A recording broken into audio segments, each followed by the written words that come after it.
As you probably know, we are just a few days away from the general election here in the United States. And it feels like this is a pretty significant election, and it also feels like this is a pretty polarized time here in our country. What I want to do over the next few days is try to offer you, in a series of videos, of short 3 to 5 minute videos, offer you a framework of how to think about your role as a Christian when it comes to casting your ballot. In other words, I'm not going to tell you how to vote. I'm not going to tell you which party to vote for, which platform. I'm not going to suggest which is the more Christian party. But I want to give you some principles, one principle each day that I think are important biblical principles that shape how to come to the ballot box. The first one goes something like this. We have to remember that the kingdom of God is not a kingdom of this world. When Jesus is being arrested in John chapter 18, he actually says something that has a whole lot of meaning into it. He says, "My kingdom is not of this world."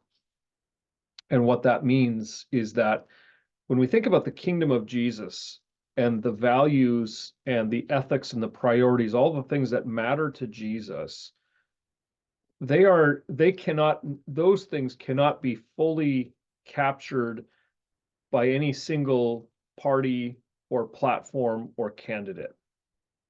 No political party here in the United States, or anywhere in the world for that matter, fully embraces and fully adopts or practices the priorities and the values of the kingdom of God. No political candidate fully represents the kingdom of God. And if that's true, then it means that there will be things on both sides here in the United States. We talk about both sides of the aisle, both political parties. There will be things, there will be ideals and values in both political parties that Christians can affirm as being congruent with the kingdom of God. And there will be ideals and values in both political parties that are incongruent or are out of step with the kingdom of God. And that has always been the case. I'll give you an example that in some ways is very different time, but also fits very much with today. So in Roman society, in ancient Rome, the general culture was very open and free when it came to sex and sexuality. So people were very promiscuous. It was understood that people could have, men could have all kinds of, they'd be married to a woman, but they'd have all kinds of mistresses, and that was just accepted. Promiscuity was very accepted. So people were very liberal with their bodies, but they were very stingy with their giving. They were not, people were not very generous to the poor. They were not willing really to share their own financial resources very, very readily. And what we see in the early church, as the kingdom of God takes hold, we see that the kingdom of God challenges both of those things even in the early church. So the kingdom of God calls people to chastity and monogamy, over and against the way that the world thought about these things. And at the same time, the gospel called people to be incredibly generous and charitable with their financial resources. So the kingdom of God flipped both of those cultural ideas around. And obviously, you can see something very much the same today. You can see that the kingdom of God challenges both of those. The kingdom of God continues to call us against the culture when it comes to sexuality, and it calls us to also care for the poor. And I think there are things in both political parties where we can look at that and say that is a value that is pretty close to what the kingdom of God is all about. And that's a value that is really far out of line of what the kingdom of God is all about. Practically, what this means is that Christians can and will vote differently from one another. You will have neighbors that are maybe more drawn to the values and the priorities of caring for the poor and helping out with the underprivileged. And then you'll have other people who are more drawn to the values of protection of life and,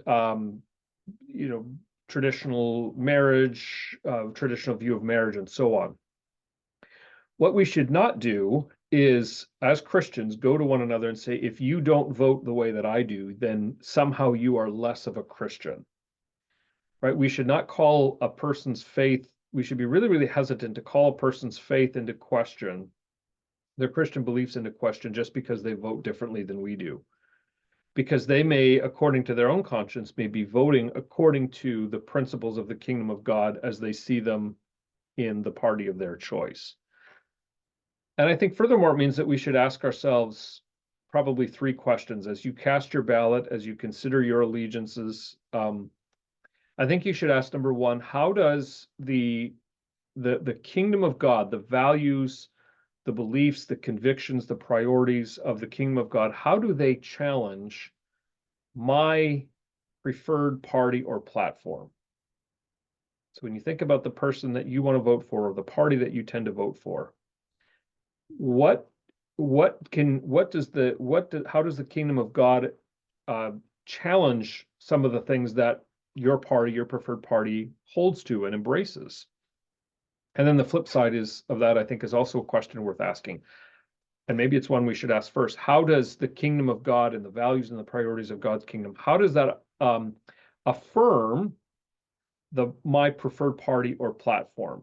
So where do I see, I think you asked the question, where do I see congruity and where do I see incongruity?